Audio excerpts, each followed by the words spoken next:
आज मैं चैत्र मास के कृष्ण पक्ष की गणेश संकष्टी चतुर्थी व्रत की कथा और पूजा मुहूर्त और यह व्रत कितने से कितने बजे तक रहेगी ये भी मैं आप सभी को बताने जा रही हूँ। दोस्तों राधे राधे, आप सभी को मेरे YouTube चैनल व्रतन पर मैं स्वागत करती हूँ। दोस्तों गणेश संकष्टी चतुर्थी व्रत का मुहूर्त रहेगा 6 मार्च 2026 को शाम से 5:53 से आरंभ होगी और 7 मार्च 2026 को 7:17 तक इनका समापन होगा। अब कथा स्टार्ट करती हूँ। कथा ध्यानपूर्वक सुने। एक समय की बात है जब कैलाश में माता पार्वती और भगवान गणेश विराजमान थे। तब 12 माह की गणेश चतुर्थी का प्रसंग चल रहा था। तब माता पार्वती ने कौतूहलवश भगवान गणेश से पूछा, माता पार्वती, हे पुत्र, चैत्र माह की कृष्ण पक्ष की चतुर्थी को तुम्हारे किस स्वरूप की पूजा की जाती है और इसका विधान क्या है वो मुझसे कहो। माता पार्वती की जिज्ञासा को शांत करते हुए भगवान गणेश ने कहा, हे माता, चैत्र माह के कृष्ण पक्ष को आने वाली चतुर्थी को मेरे भालचंद्र स्वरूप की पूजा करनी चाहिए। इस दिन पूरे दिन व्रत रखकर रात्रि में खोडाचार से मेरा पूजन करना चाहिए। इस दिन व्रती को ब्राह्मण भोजन के बाद पंचगव्य पान करके रहना चाहिए। यह पूर्ण रूप से सभी संकटों का नाश करने का होता है। इस व्रत के स्मरण मात्र से ही मनुष्य को सभी सिद्धियों की प्राप्ति सहज रूप में हो जाती है। अब माता, मैं आपको इस व्रत से जुड़ी एक कथा के विषय में अवगत कराने जा रहा हूँ, अतः आप इसे ध्यानपूर्वक सुनिए।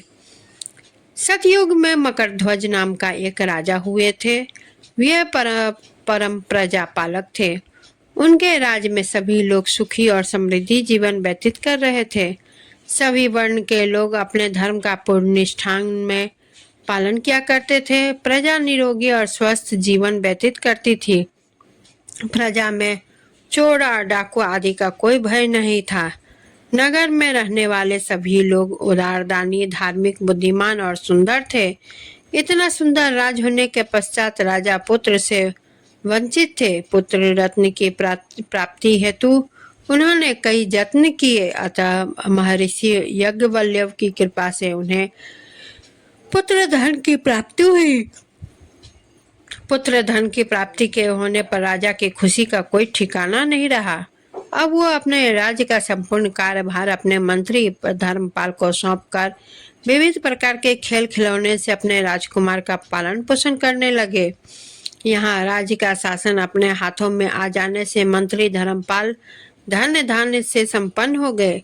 मंत्री महोदय को एक से बढ़कर एक पुत्रों की प्राप्ति हुई। सभी पुत्रों का विधि विधान से पूरे हर्षोल्लास के साथ विवाह संपन्न किया गया।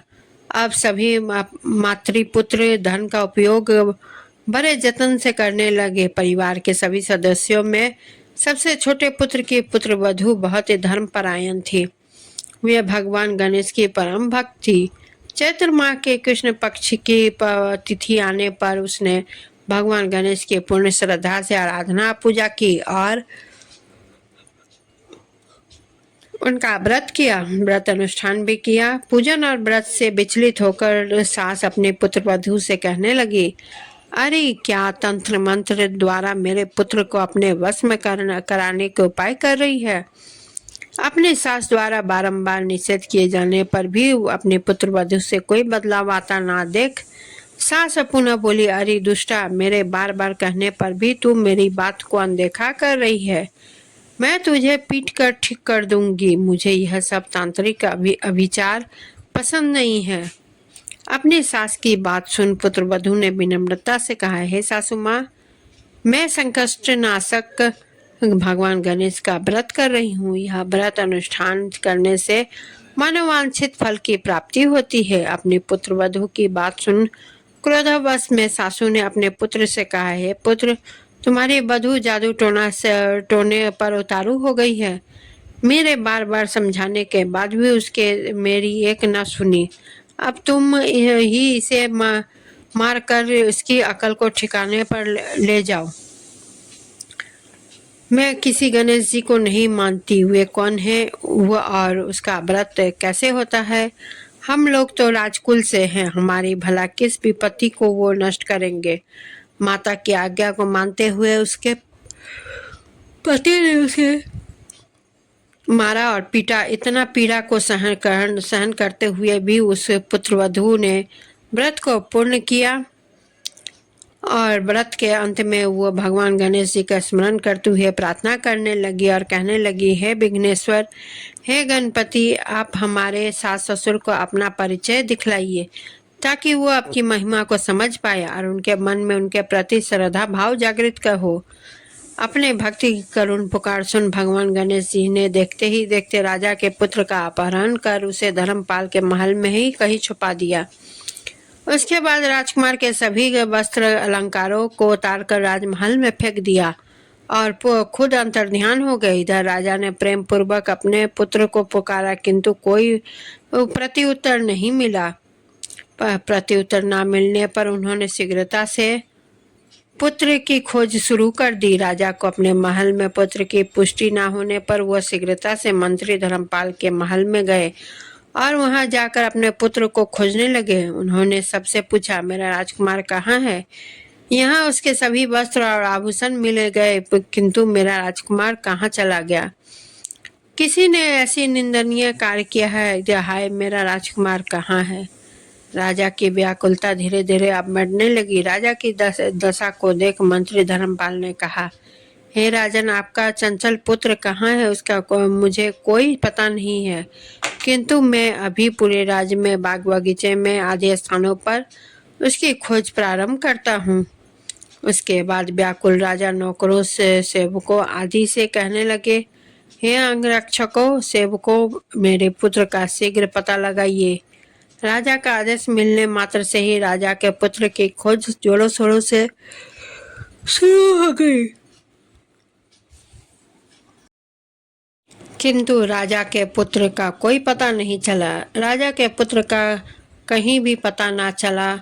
तब वो राजमहल में आके राजा के समक्ष डरते डरते यह निवेदन करने लगे, हे राजन, हमें क्षमा करें, अभी तक अपहरणकारियों का कोई पता नहीं चला है। राजकुमार को पूरे नगर में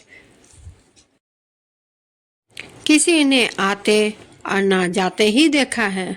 उनकी बातें सुनकर क्रोधवश होकर राजा ने अपने मंत्री को बुलाया और कहा, हे धर्मपाल, मेरा राजकुमार कहाँ है? मुझे साफ साफ बता दे कि मेरा राजकुमार कहाँ है। उसके सभी वस्त्र आभूषण मुझे दिखाई दे रहे हैं, केवल वही नहीं। अरे नीच, मुझे बता दे कि मेरा राजकुमार कहाँ है, अन्यथा मैं तुझे और तेरे पूरे कुल का नाश कर दूंगा। इससे जरा भी संदेह मत रखना। राजा दंड द्वारा डांट पड़ने के कारण मंत्री विचलित हो गए। मंत्री धर्मपाल ने कहा कि राजा के समक्ष नतमस्तक होकर कहा, हे भूपाल, मेरा विश्वास कीजिए, मैं अभी पता लगाता हूँ। अगर नगर में बालक अपहरणकर्ता का कोई गिरोह भी नहीं है, ना कि कोई डाकू आदि यहाँ वास करते हैं, किंतु पता नहीं किस आदमी ने ऐसे नीच कर्म किया है और ना जाने कहाँ गायब हो गया है। धर्मपाल अब अपने महल आकर अपनी पत्नी एवं पुत्रों से पूछने लगा। उसने अपने सभी पुत्र वधुओं को बुलाकर पूछा कि यह नीच कर्म किसने किया है। यदि राजकुमार का पता नहीं चला तो राजन मुझे और मेरे पूरे वंश का नाश कर देंगे। अपने ससुर की बात सुन सबसे छोटी पुत्र वधु ने कहा, हे पिताश्री, आप इतने चिंतित क्यों हो रहे हैं? यह सब भगवान श्री गणेश की लीला है, उन्हीं के ही का परिणाम आप भुगत रहे हैं। अतः आप भगवान श्री गणेश की पूजा आराधना करें। अगर राजा से लेकर नगर के सभी प्रजा जन पूर्ण श्रद्धा के गणेश से साथ गणेश जी की पूजा गणेश चतुर्थी को का व्रत करे तो व्रत के फल स्वरूप भगवान गणेश जी राजकुमार को अवश्य लौटा देंगे। मेरा वचन कभी मिथ्या नहीं होता। छोटी पुत्रवती की बात सुनकर यह ससुर ने कहा, हे पुत्री, तुम सत्य कह रही हो, तुम धन्य हो। हमारे कुल में एक तुम ही हो जो मेरा और मेरे कुल का उद्धार कर दोगी। भगवान गणेश जी की पूजा कैसे की जाती है वो तुम मुझे बताओ। हे सुलक्षणी, मैं मंद बुद्धि होने के कारण भगवान गणेश के व्रत का महिमा नहीं जानता हूँ, अतः मुझ पर और मेरे परिवार पर उनके किए गए अपराध की क्षमा देकर राजकुमार का पता लगवा दो। तब सभी लोगों ने भगवान श्री गणेश जी का संकष्ट नाशक चतुर्थी के व्रत का अनुष्ठान किया। राजा सहित सभी नगर जनों ने गणेश जी को व्रत करने हेतु एवं व्रत का अनुष्ठान किया। सभी के व्रत अनुष्ठान के प्रभाव से गणेश जी भी प्रसन्न हो गए और देखते ही देखते सभी लोगों के सामने उन्होंने राजकुमार को प्रकट किया। राजकुमार को अपने समक्ष देख राजा सहित सभी नगरवासियों की खुशी का कोई ठिकाना न रहा। वो बस राजकुमार को आश्चर्यचकित होकर देखते ही रह गए। राजा अपने पुत्र को पुनः प्राप्त करके खुशी से फूले नहीं समा रहे थे।